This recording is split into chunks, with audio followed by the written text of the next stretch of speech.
बड़ी बहू वर्षा हर काम में बहुत तेज थी। वहीं छोटी बहू हर्षा हर काम आराम से करती। वर्षा को अपनी तेजी पर बहुत घमंड था। वो बात बात पर हर्षा को ताना मारा करती। एक दिन वर्षा किचन में खाना बना रही होती है और हर्षा से कहती है, देवरानी जी, इतना धीमे धीमे खाना बनाओगी तो लोग भूख से मर जाएंगे। पिछले जन्म में कछुआ थी क्या? मेरा तो पता नहीं, आप बहुत तेज हो।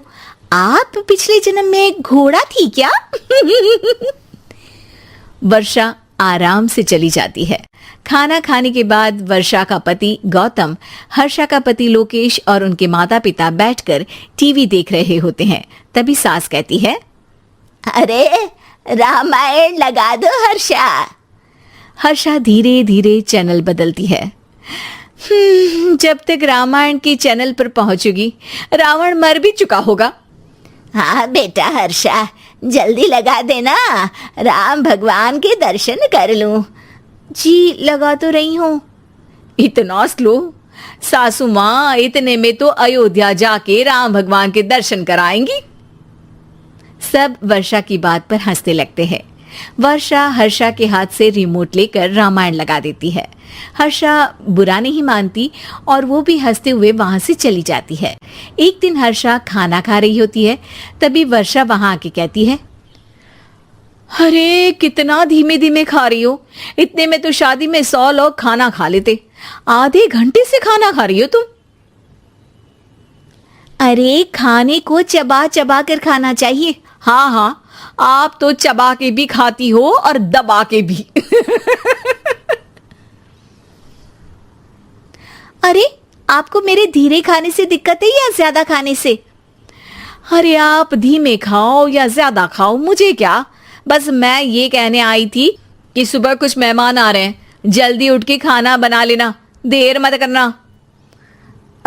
साथ में बनाते हैं ना। तुम्हारे साथ बनाऊंगी तो स्पीड को 5वें गियर से पहले गियर पर ले आना पड़ेगा।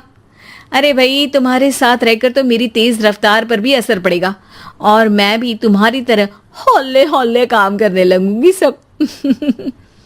ठीक है, मैं पराठे बना लूंगी और सब्जी बना लूंगी।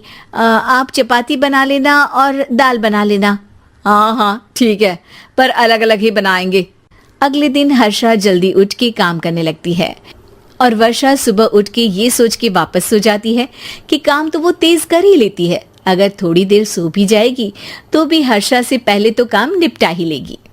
हर्षा बेटा, आज भगवान के लिए थोड़ा जल्दी हाथ चलाना। हाँ, मेहमान आने ही वाले हैं। जी हाँ माँ, आटा गूंद लिया है, आलू उबल रहे हैं, पराठे बनाने ही वाली हूँ, फिर सब्जी भी बना लूंगी। इतने में ही वर्षा वहां आ जाती है। माँ जी, मेरा तो आप टेंशन ही मत लो, अभी उठी हूँ, लेकिन देखना खाना फटाफट राजधानी एक्सप्रेस की स्पीड से बना दूंगी। इतने में ही मेहमान आ जाते हैं। आइए आइए आइए, खाना बन ही रहा है, चाय बनवा लेती हूँ पहले आपके लिए। सास किचन में आती है। वर्षा, वो लोग आ गए, चाय बना दे जल्दी से। हर्षा को नहीं बोल रही क्योंकि वो तो सुबह की चाय देने में शाम कर देगी। चाय बन भी चुकी है माँ जी। वर्षा तेज ही नहीं, सबसे तेज है। अब चलिए मैं चाय लेकर आती हूँ। वर्षा मेहमानों के सामने चाय लेकर जाती है। ये हमारी बहू है वर्षा, तेज वर्षा कहते हैं इसको। हर काम में इतनी तेजी रखती है जैसे मिल्खा सिंह भाग रहा हो। अरे वाह वाह, फिर तो खाना भी जल्दी मिलेगा हमको। हाँ हाँ, आप चाय नाश्ता खत्म कर लेंगे, उसके पहले ही वर्षा जल्दी से स्वादिष्ट खाना भी लेकर आ जाएगी। वादा तो कर लिया जल्दी खाना देने का।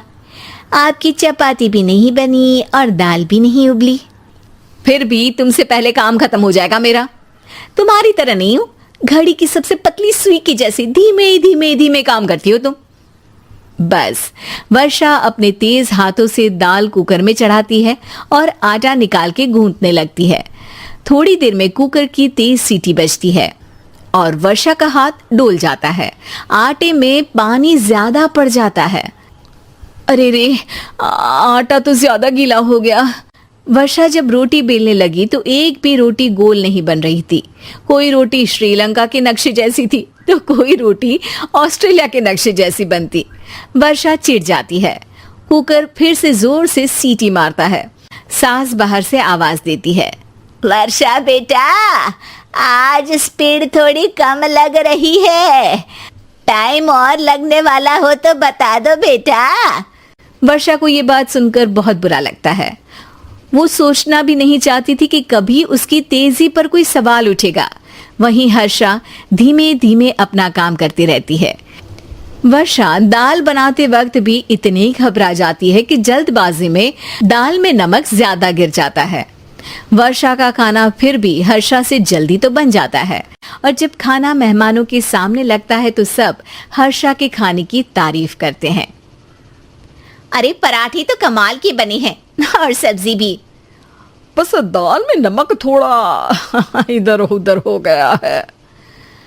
वर्षा को बहुत शर्म आती है और वो नीचे सर करके खड़ी रहती है। तभी हर्षा कहती है, वो ना मैं थोड़ी जल्दबाजी कर गई और नमक ज्यादा हो गया, पर पराठे तो वर्षा भाभी ने ही बनाए हैं, इसीलिए तो अच्छे बने हैं।